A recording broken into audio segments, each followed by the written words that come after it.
السلام عليكم ومرحبا بكم معايا على قناة وصفات ناجحة مع تسنيم. اليوم إن شاء الله حبيت نشارك معكم هاد المملحات اللي راح يجوا بزاف بنان ويجوا خفاف، والبنة تاعهم البنات تشبه لي سوفلي، يعني يجوا روعة. ميم الحشو اللي حضرته اليوم راح يجي بزاف هايل في المملحات هادو، ويوالمو تاني طاولة رمضان.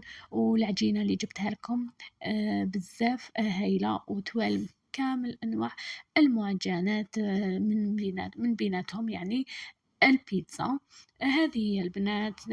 بلا ما نطول عليكم نروحوا نشوفوا، يعني نتعرفوا على المكونات وطريقة التحضير. نبداو على بركة الله. بسم الله. كيما راكم تشوفوا هنايا المقطع من الأول، بديتها من الأول تحذف لي، اسمحوا لي. هنايا درت زوج كيسان تاع ما دافي، يكونوا دافيين. زدت معاهم مغرفة كبيرة تاع خميرة الخبز، ومغرفة صغيرة تاع خميرة الحلوى، ودرت تاني نص مغرفة كبيرة تاع السكر والملح. عينكم ميزانكم. هنا درت مغرفة حوالي مغرفة صغيرة تاع الملح. وزدت تاني كيما شتوني مغرفة كبيرة تاع حليب غبرة لحظة. هذه، وخلطت كامل المكونات يعني في بعضهم حتى نسجموا لي. وبديت نضيف في الفرينة، يعني كيما راكم تشوفوا هنايا مستعملتش كامل يدي، راني نضيف في الفرينة غير بالعقل. راني نضيف غير بالعقل الفرينة، وكيما راكم تشوفوا غير بالفوي. هنايا بدات تتقالي العجينة تاعي. راح نستغنى على الفوي بهذه الطريقة، ونضيف لها كيما شفتوا مع الأول ما درنا لهاش كامل الزيت. هنا راح نضيف لها نص كاس تاع الزيت بهذه الطريقة البنات، وراح ندخل فيها الزيت غير بالعقل. كيما شفتوا الزيت ضفناه في وسط العجن، يعني ما ضفناهش من الأول. كيما راكم تشوفوا البنات هنا، بعد ما الزيت ديالي كامل دخلته في العجينة، نبدا نضيف في الفرينة هكذا غير بالعقل، باش نتحصلوا على عجينة تكون طرية وما تلصقش في اليد.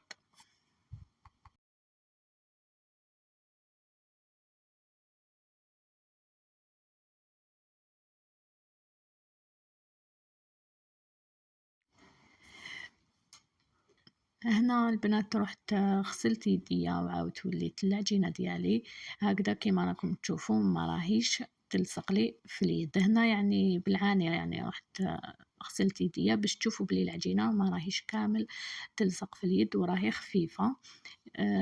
نحطها فوق سطح العمل كيما راكم تشوفوا يكون نظيف، ونبدا نعجنها ولا ندلكها واحد 3 دقائق ولا 2 دقائق ضروري باش العجينة تطم روحها شوية. كيما راكم تشوفوا راح نعاود نرجعها في الإناء اللي طميت فيه العجينة، درت فيه شوية زيت ونخليها تروبوزي واحد 15 دقيقة ونعاود نولي ليها.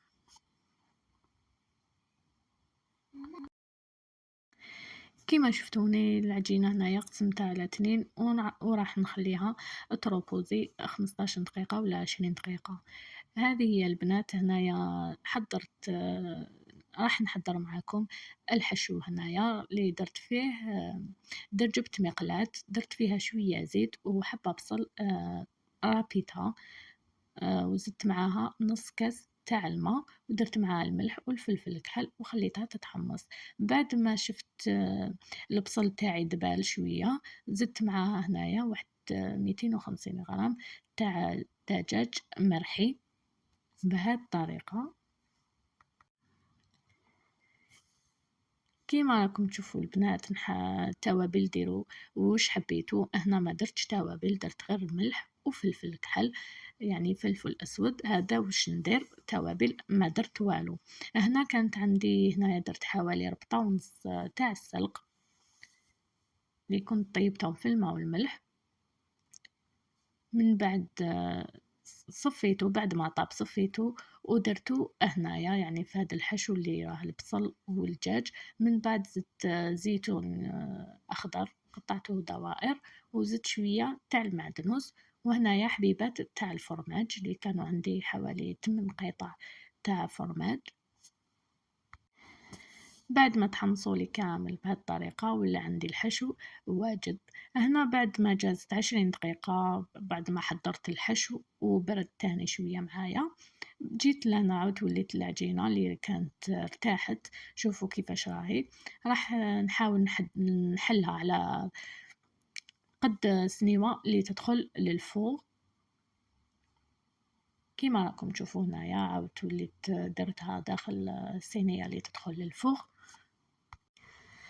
ونحاول نقسمها على 2، يعني قسمتها في الوسط باش نشكل المملحات تاوعي.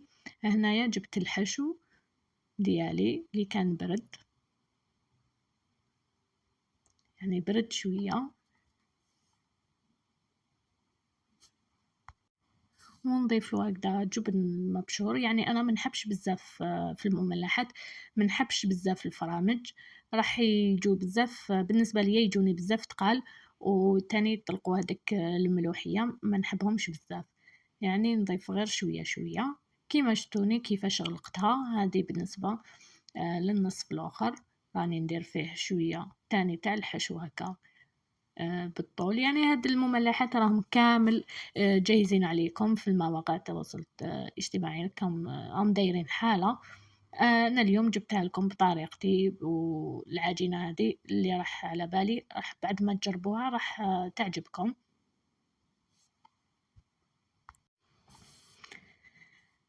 نضغطوا عليها مليح بصبعتينا هكذا باش الحشو ديالنا ما يخرجلناش.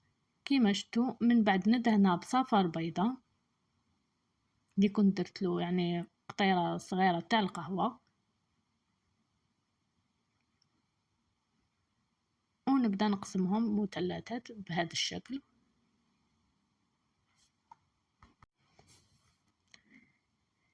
كيما راكم تشوفوا البنات هنايا راح نزينهم تاني بشوية تاع جبن مبشور هكا في الوسط، وندير فيهم تاني حبة زيتون.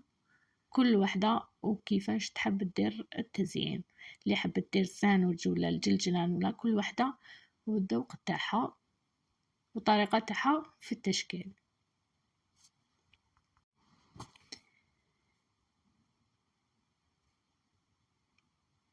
هذه هي راح نخليها هنا. درت شوية تاع معدنوس وراح نخليها واحد ل10 دقايق. هنا راني مسخنة الفوغ، راني دايرته يسخن على درجة 180 درجة، يعني مخلياتو من قبل.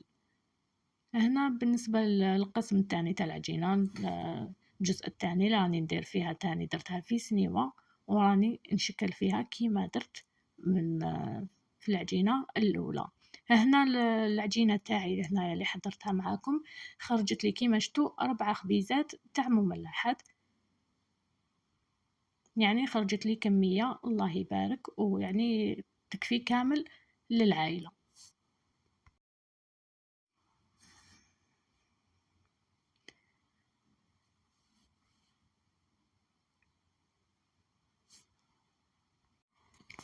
كيما سبق ليا وقلت لكم يعني هاد المملحات ساهلين بزاف ويجوا بكمية تاني الله يبارك، يعني يوالموا تاني طاولة رمضان.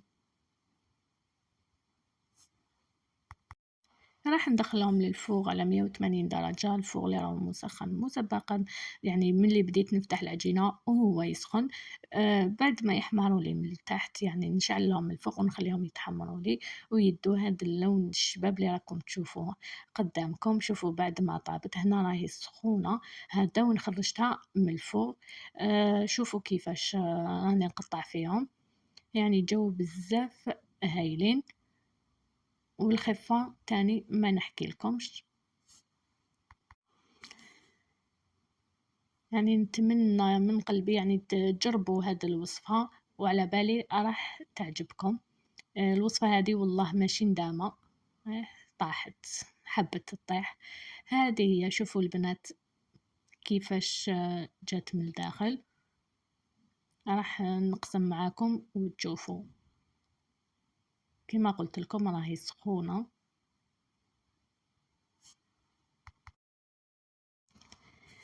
هذه راح نحاول نقسم معاكم واحدة أخرى وتشوفوا كيفاش جات من الداخل. شوفوا كيفاش جات من الداخل، جات بزاف خفيفة، والعجينة تاني راهي باينة بلي خفيفة. هذه هي البنات الوصفة تاعي تاع نهار اليوم، اللي كانت عبارة عن مملحات بحشو بزاف بنين وحشو رائع وعجينة تاني بزاف هايلة. نتمنى من قلبي تجربوها وتعطوني رايكم، وخلوا لي تاني رايكم إذا عجبتكم الوصفة ولا ما عجبتكمش في التعليقات. وما تنسونيش تاني البنات بجام وبارطاج لا فيديو، هكذا يعني تعم الفائدة. هذه هي البنات، ما بقى لي غير نقول لكم تهلاو بزاف في رواحتكم والسلام.